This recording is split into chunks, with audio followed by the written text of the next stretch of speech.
तर hi guys, आज आम्ही चाललेलो आहे खाली करायला गाडी बर का. हा नाही तर दुसरं काही समजतात. आपली कोणती गाडी आहे मला बी माहित नाही मित्रांनो. टाटाची गाडी, टाटाची गाडी आहे. टाटा नाही करीत मित्रांनो.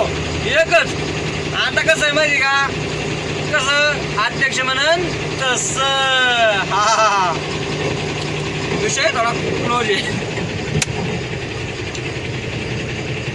चला तर मग गाडी आपली चालू केलेली आहे. चला तर मित्र, आपली गाडी स्टार्ट झालेली आहे आणि आपली गाडी जाणार आहे आता हैदराबादला खाली करायला. मी पण निवांत बसलोय, मला काय टेन्शन नाही. हा मित्रांनो, मी चाललोय म्हणजे व्हिडिओ काढायचे हे ओके मध्ये साथ करते काय जावंच लागतंय टाटाच्या गाडीवर. हा विषय थोडा हार्ड आहे. कसं अध्यक्ष म्हणा तसं. तर तुम्ही कृष्णा बघत आहात, कृष्णा दादा बघत आहात तुम्ही. कृष्णा दादा गाडी पोचली. आता गाडी बघतोय, गाडी आवडलेली आहे की नाही. कृष्णा दादाला सपोर्ट करा, पिशा आणून द्या. हो त्यांना पिशा आणायला म्हणजे पिशा शरीरातल्या पिशा कमी झाल्या यासाठी काहीतरी उपाय सांगा.